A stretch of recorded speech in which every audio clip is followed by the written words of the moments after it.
Hello everyone, my name is Brian Reyes and welcome to another Daily Devotional.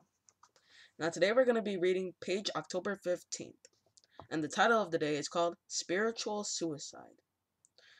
The verse of the day is in Jeremiah chapter 33 verse 3. Call to me and I will answer you and show you great and mighty things which you do not know.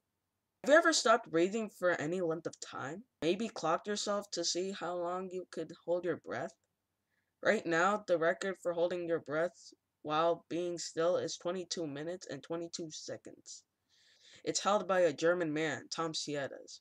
Now, I should tell you that Tom's lung capacity is 20% larger than normal, which is why he started competing in the first place. A scuba instructor remarked that he could hold his breath for quite a long time. Turns out he really can.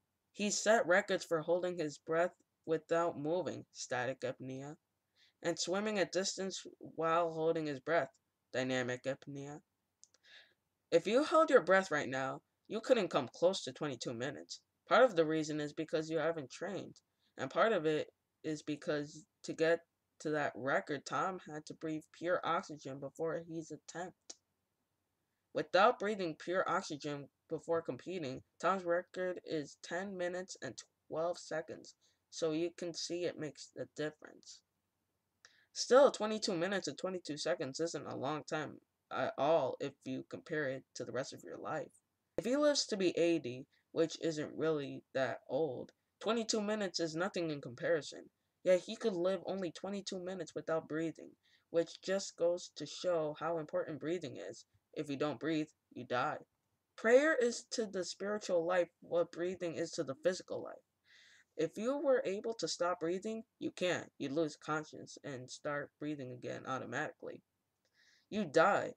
If you stop praying, you will spiritually die.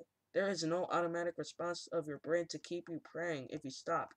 If we stop praying, we're committing spiritual suicide. But God made us creatures with a free will. If our will is not to talk to Him, He won't make us. There are a lot of things we don't know, but God does. He created us, our world, and everything in it. Each day He holds out His hand to us and offers to walk with us, as He did with Adam and Eve, opening our eyes so that we can see both the physical and spiritual world. Will you take His hands today? Think about it. Oswald Chambers said, "Prayer does not fit us for the greater work. Prayer is the greater work."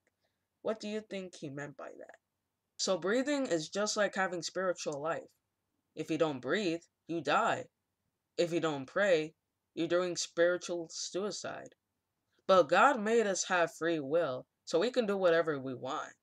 But all He's doing is just asking us to accept Him, and He's just waiting for an answer. Every day He holds out His hand, waiting for you to accept Him, just like He did with Adam and Eve. Will you take His hand today? This has been another Daily Devotional. Thank you for watching, and I'll see you next time.